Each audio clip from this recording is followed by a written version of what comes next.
Parce qu'on n'a pas vu que j'étais maltraitée chez ma famille. On m'entend plus. Chez ma famille. Donc voilà, on voit bien sûr qu'il y a un gros dysfonctionnement parce que les enfants qui ont besoin d'être placés, ben, ils ne le sont pas. Voilà. Donc j'ai subi et à l'ASE, j'ai subi encore plus. On m'a baladé de droite à gauche. Le jour où je me suis trouvée dans une famille d'accueil aimante, on m'a enlevée de cette famille d'accueil, on m'a arrachée à eux du jour au lendemain, sans raison, d'accord? C'est dur, hein? Ouf.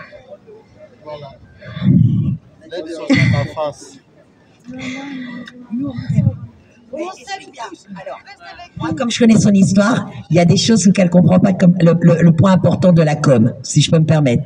Mélanie, elle a été maltraitée par sa mère, mais son père s'est battu pour le récupérer, voilà. Donc ma mère, chez qui tout se passait très très mal. Mon père a dénoncé du coup des faits qui se passaient chez ma mère. On lui a refusé de me récupérer.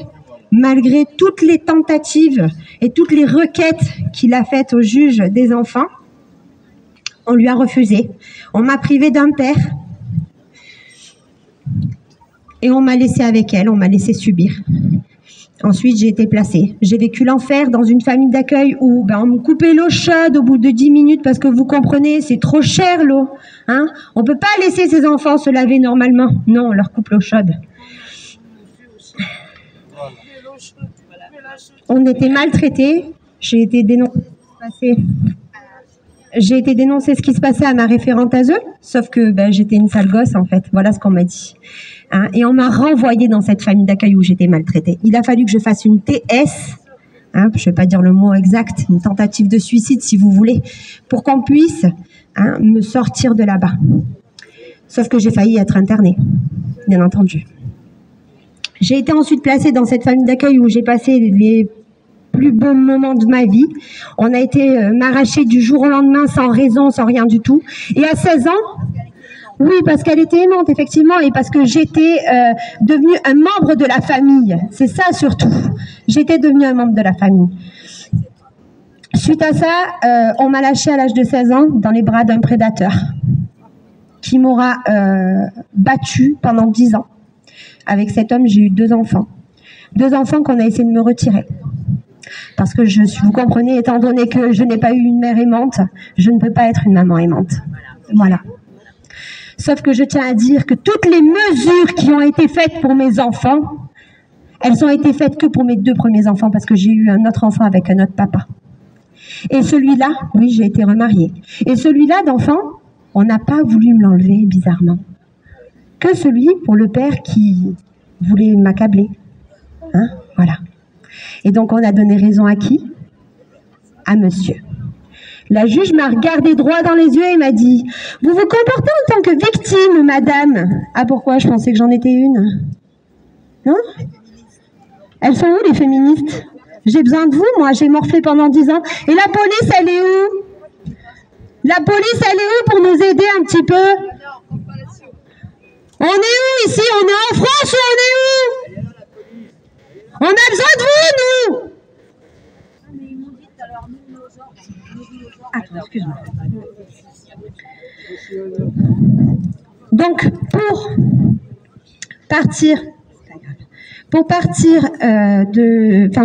qu'on arrête de suivre mes enfants et qu'on ne me les enlève pas, j'ai dû quitter la France. J'ai dû emmener mes enfants dans un autre pays. On a dû être tous dépaysés parce que vous ne savez pas à quel point c'est difficile d'être loin du pays où on est né. Et de se reconstruire sans rien ni personne. C'est une catastrophe. Voilà. Mais pour mes enfants, j'étais obligée de le faire. C'était soit ça, soit on me les prenait. Moi, je veux qu'elle t'explique. Moi, je veux que maintenant qu'elle explique les procédures de la justice. Parle de ta première juge qui a levé le placement et parle surtout des référentes qui n'aura pas plu et t'as délocalisé ton dossier pour trouver un autre juge complaisant avec la secte qui lui a tout remis dans la gueule. Tiens, vas-y, explique. Alors, ma première mesure éducative a été faite du coup à Gap, dans les Hautes-Alpes, Voilà, où j'habitais à l'époque. Donc, il faut savoir qu'en temps normal, quand une mesure éducative est ouverte, il faut qu'elle soit ouverte par le tribunal compétent, c'est-à-dire sur le lieu de résidence des enfants. Voilà. Et non pas de résidence du père ou de la mère, c'est sur le lieu de résidence des enfants.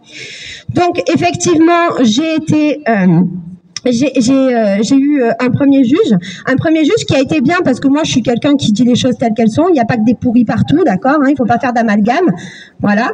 Donc un juge extraordinaire qui a fait une main levée, qui m'avait fait la promesse, écoutez madame, je vous mets un an de mesures éducatives, au bout d'un an si tout se passe bien, on arrête la mesure.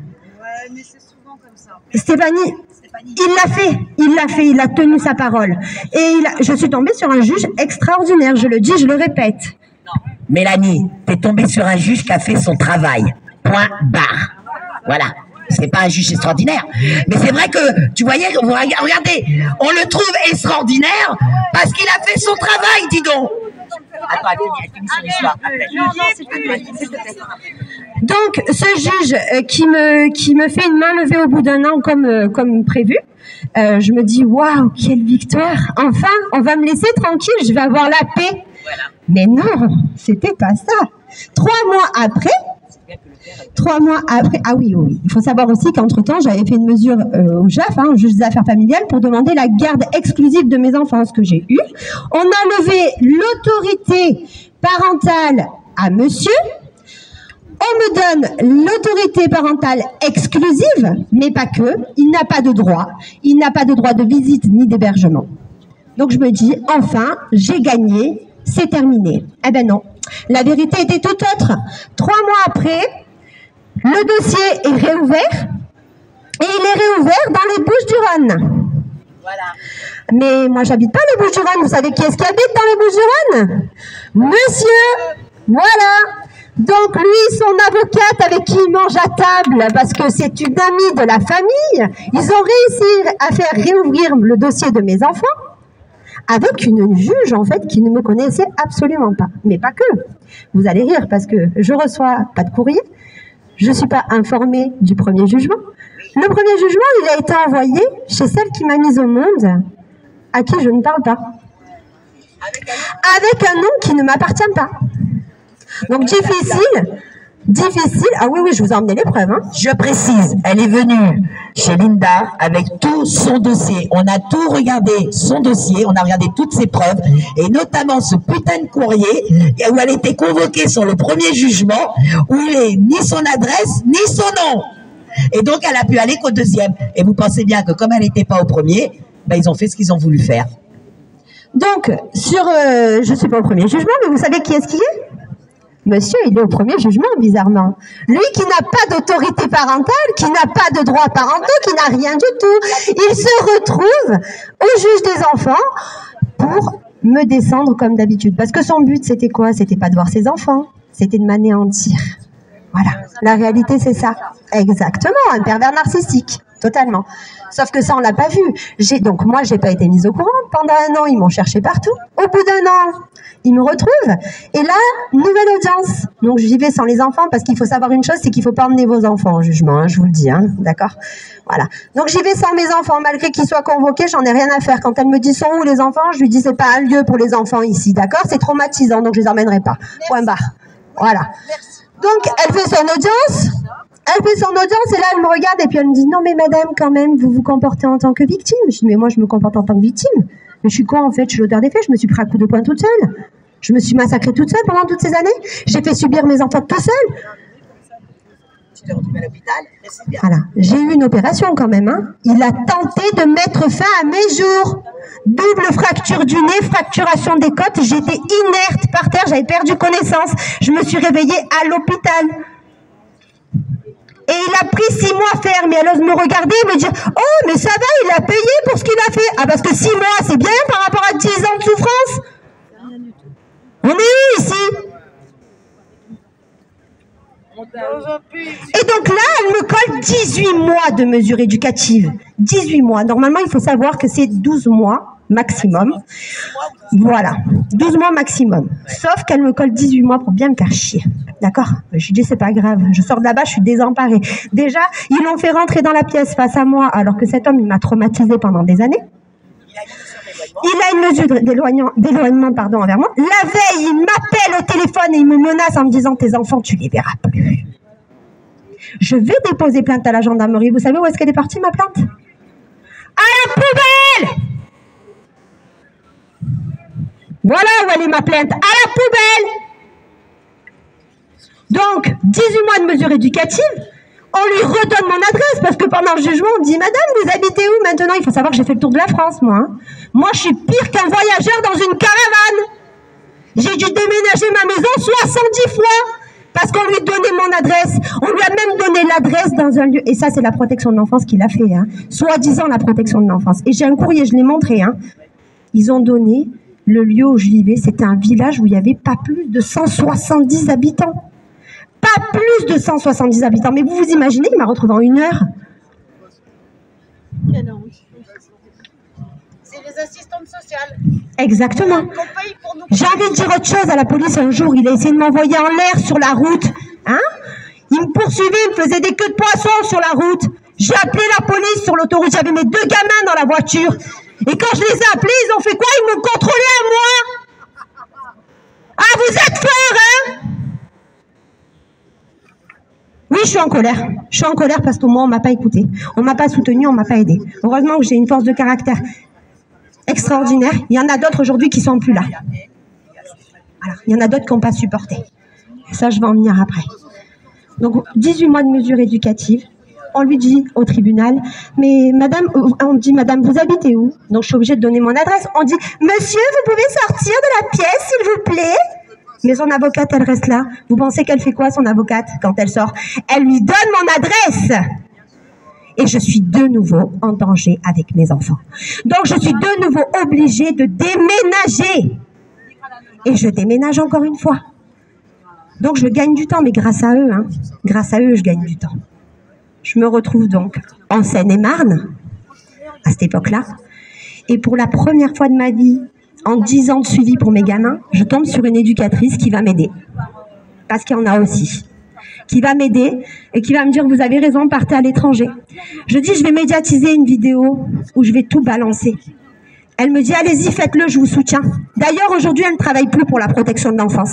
Parce qu'elle n'a pas supporté, elle a été en burn-out, elle n'a pas supporté leur méthode.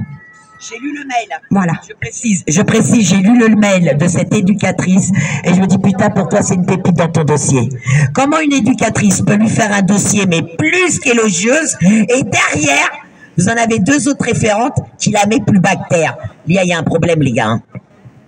Moi, j'ai lu le mail. Hein. Donc voilà, donc je quitte la France avec cette mesure toujours en cours. Hein. Je quitte la France avec mes enfants. J'essaie de me refaire une petite vie ailleurs. C'est compliqué, on perd tout hein, à chaque fois. Hein. On gaspille de l'argent, on déménage, on va à droite, on va à gauche. On nous dit qu'on met les enfants en insécurité parce qu'on n'est pas stable. Mais c'est à cause de eux qu'on n'est pas stable. Ils donnent l'adresse à ceux qui nous maltraitent. Voilà la réalité des choses. Vous n'êtes pas la protection de l'enfance. Vous êtes rien du tout. Donc, je quitte ce pays et le jugement arrive. Comme le jugement arrive, je fais cette vidéo que je poste sur YouTube. Elle n'a pas été vue par beaucoup de monde parce qu'elle est très longue et que j'ai fait un résumé de ce que j'ai pu vivre pendant 10 ans avec mon ex-mari et par rapport à la justice. Mais elle a été vue par le nombre de personnes qu'il fallait. 2 jours après, cette juge est dessaisie du dossier. Oui, elle est dessaisie du dossier. Une nouvelle juge est mise du coup en place sur le dossier de mes enfants. Et je me rends à l'audience avec la peur au ventre en me disant « Mais Mélanie, tu vas finir en prison parce que tu as quitté la France !» Le juge enlevé du procès, attendez, la meilleure. Hein. Quand elle m'a dit son nom, je me suis dit, ah, ça doit être de la famille. Je comprends que c'est un véreux. La juge s'appelle l'Allemand. La juge s'appelle l'Allemand. Pour nous, les gilets jaunes, ça vous rappelle qui, ça? Hein, le préfet l'Allemand. Voilà. Donc, en plus, une gamine, hein, parce que si vous la voyez, la juge, une gamine qui n'a jamais eu de gamin, les meilleures mères du monde, les mères parfaites.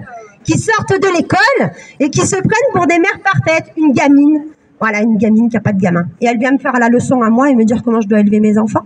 C'est le procureur aussi. Voilà. Ouais, non, mais moi, j'en peux plus, je supporte plus. Bref, quoi qu'il en soit, donc je me rends au tribunal. Alors, il faut savoir qu'on me demande de me rendre à Aix-en-Provence. Je refuse. Hein. Cette fois-ci, je refuse de me retrouver face à mon agresseur. Ah non, je refuse. Je dis cette fois-ci, soit vous me mettez dans un tribunal en visioconférence, soit je ne viens pas. Donc, ils n'ont pas le choix. S'ils veulent que je revienne en France, ils sont obligés de m'emmener dans un autre tribunal en visioconférence. C'est ce qui se passera. Après, je vais la montrer. Donc, je vais au tribunal en visioconférence à Melun, accompagnée de l'éducatrice qui s'est occupée de mon dossier et d'une avocate. Écoutez, j'ai envie de vous dire une chose, tout s'est très bien passé. Je pensais vraiment que j'allais en prison parce que j'ai quitté la France et qu'on aurait pu me dire soustraction d'enfants. Mais soustraction de quoi? C'est mes enfants, je les ai portés, je les ai mis au monde. C'est pas moi qui vais leur vouloir du mal. J'ai pas une mère, c'est vrai. Mais c'est pas parce que j'ai pas eu une mère que je veux lui ressembler. J'ai toujours dit dans ma vie, je ne ressemblerai jamais à cette femme. Mes enfants, c'est toute ma vie. Voilà. Donc aujourd'hui, j'ai plus de mesures éducatives, mais moi, je suis là pour dire que oui, il y a de l'abus. Il y a beaucoup d'abus. Et que tous ces enfants qui sont en foyer, en famille d'accueil, ils souffrent. On est déboussolés. Ils essayent de nous robotiser, de nous droguer pour mieux les violer. C'est ça, la vérité. Voilà. J'ai envie de vous parler aussi de Nawel. Nawel, elle est décédée le 8 février 2023. C'était ma sœur de foyer. Elle est décédée parce qu'on lui a enlevé son petit garçon. On lui a retiré son petit garçon.